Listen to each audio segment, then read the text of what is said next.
Thank you very much, by the way, for the invitation, and I would try to answer your questions as far as I can. First of all, I would say this is not intention, but often only neglect, and this has to do with the terminology or with language questions, because as today, in many international contexts, we speak English when we speak about copyright. And this term of copyright is so neutral, so to say, it's easily forget who is behind, namely authors and performers and other persons. This is one of the reasons. The other reason, maybe politically more important, is the systemic difference between what is called copyright system and droit d'auteur system. This is not only so to say, a false translation. Copyright systematically in the Anglo-Saxon countries is different from droit d'auteur, from Derecho de Autor in continental European countries. I give you only one example. The Anglo-Saxon copyright system is more producer-oriented, whereas the continental European droit d'auteur system is more author-oriented. This has many consequences. One of the consequences is, for example, the work made for hire rule. The American copyright law says, in case of an employed author, the employer is considered the author. So the natural author as creator is eliminated, so to say, in many cases, because in modern contexts, at least 50% of all works are made for hire, because they also cover certain categories of commissioned works. So you see, when a producer has automatically, by the force of law, the copyrights, he does no longer bother about authors. Another example is, I speak of 5 pillars. 2 of the pillars are copyright contract law and collecting societies law. If you see once more at the US copyright law, you will almost find no copyright contract rules in the sense of author protection. And you will almost find no regulation of collecting societies, because all this in America is a question of antitrust. It is based on old consent decrees of New York courts, and it is a regime which hinders very much the free development of collecting societies. So the reason for this is America has, of course, music collecting societies, but almost no others. As we have, you have 8 or 9, we have 10 or 12 in Germany.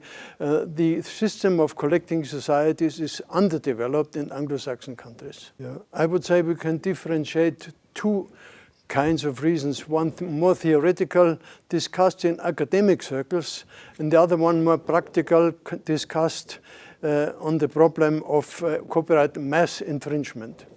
The theoretical question is that people feel, and also professors, that copyright in a certain way hinders free flow of information.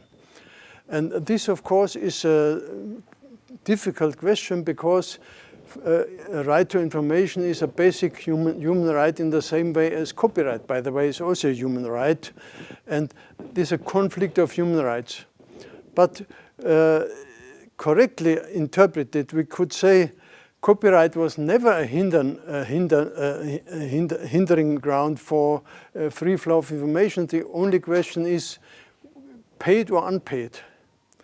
When you go to a bookseller who has 10,000 books to sell, you have free access to every book, but you have to pay it. You cannot take it without paying. And this is, so to say, the error which is within this argument of free flow of information. In the internet world, we will also take what we need from the internet, but we have to pay for it, and this is forgotten. And now I come to the practical reason. As Professor Berkowitz told me today, also in Spain, you have this problem that many youngsters, school children and other youngsters are accustomed to take material from the internet without paying. This is, so to say, so much expanded. This is a system that paying for a thing which you can have, so to say, without paying is curious thing for them. They don't want that. And an additional problem, this is political or sociological one. I give you one example. When in Germany we had a discussion about punishing of infringements in the internet, the Chancellor Merkel herself said, we don't want police in our courtyards, in our schoolyards. So this is a question, how can you hinder young people to infringe, or when they infringe, how can you avoid that they are punished in a disproportionate way? And this brings me to the concept, which by the way stems not from me, that we should more act against the internet providers than to millions of infringers. And this could be, this is only a question mark, but this could be comparable to what we call a levy on material or on carriers.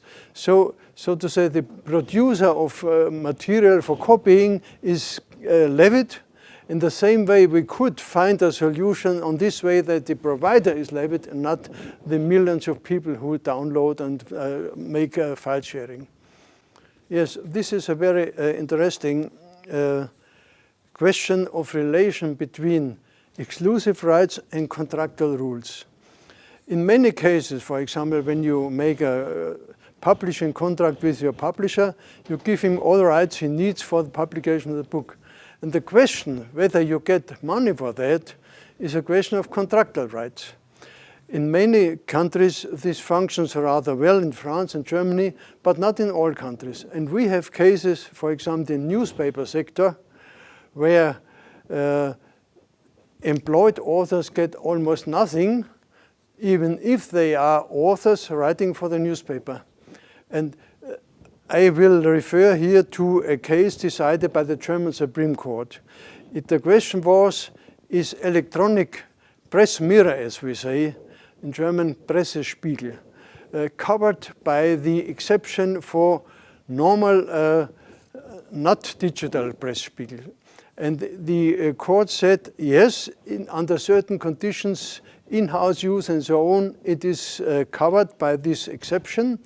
And the BGH, the German Supreme Court, made a very, very important and interesting statement, saying that in case that an exclusive right is reduced to a remuneration right, this can play more to the favor of authors, because remuneration rights are regulated in the sense that by law, by the force of law, authors must become their share. Whereas in pure situations of exclusive rights, which lend by the producers, there's no legal guarantee in many cases that you also will share. So in a certain way, a remuneration right, a legal remuneration right, we could also call it a legal license, is more favorable to the authors than a pure exclusive right, which is transferred to the producer. Yes, there are two questions. The first one is more general, of general nature, and the problem is that questions of contractual law, even outside copyright, are difficult to treat in Brussels. There's no general competence. I know that in the field of contractual law, generally civil law, they had made some steps and they had formulated drafts, but this never has resulted in a concept, in a completed concept.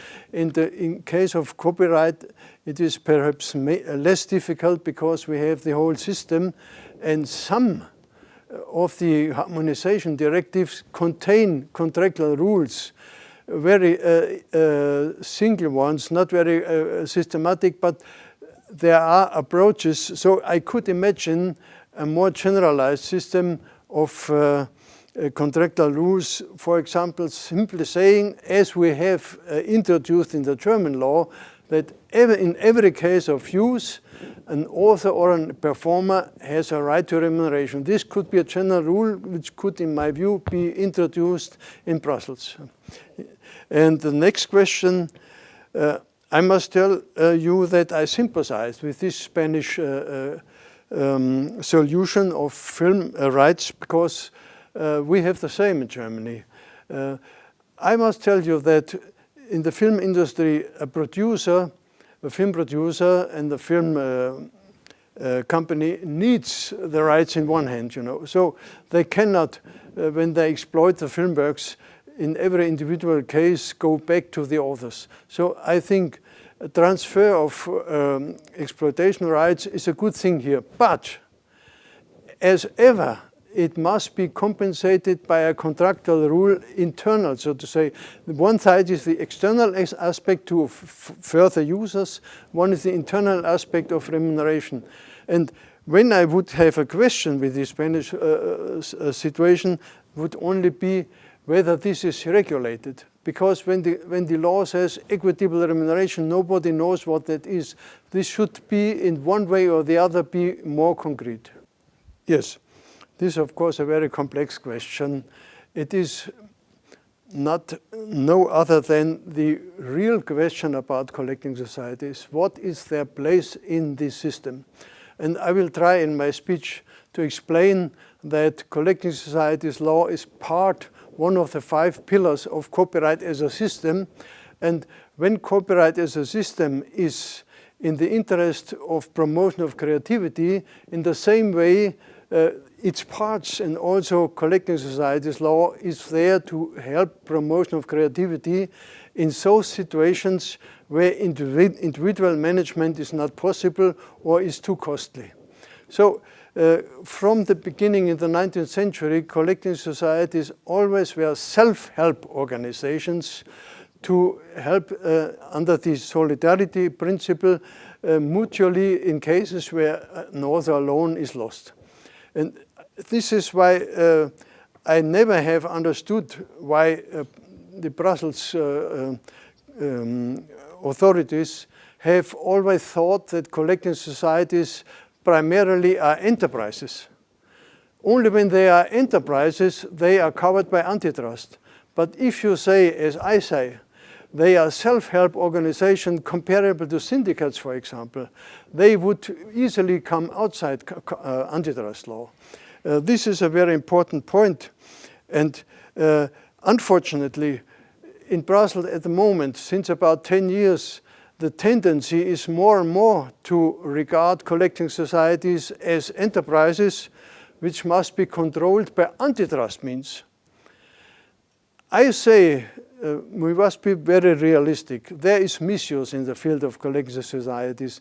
There's not enough transparency. There's not enough efficiency and so on. So the regulation of collecting societies is necessary, in my view.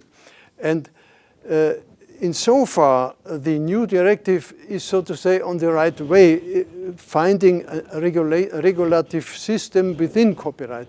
But certain ideas do conflict with this general idea. For example, the idea is there should be several big collecting societies, the so-called hubs, which collect rights from other smaller societies, but still there will be 3 or 4 of them, like SACEM or GEMA or even SCA or PRS and so on, and they will compete with each other.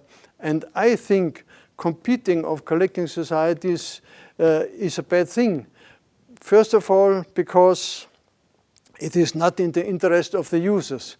The Commission herself has for a long time propagated the idea of one-stop shop, that every user, when he wants to use a work, should have one address to address. Now they will be 4. And when, say, a user in Germany will use not only Anglo-Saxon repertoire, but also French repertoire or Spanish repertoire and Latin American repertoire, he will have to address at least 3 or 4 of these new hubs or collecting societies competing with each other. The other question is competing in what way? Will those be the stronger one which can have lower tariffs in order to attract more clientele, so to say? This would be to the detriment of their authors, because authors need high tariffs. Say, rather high tariffs than rather low tariffs. And what will be the exact amount of tariffs? This should be regulated by arbitration bodies and so on, but not by competition.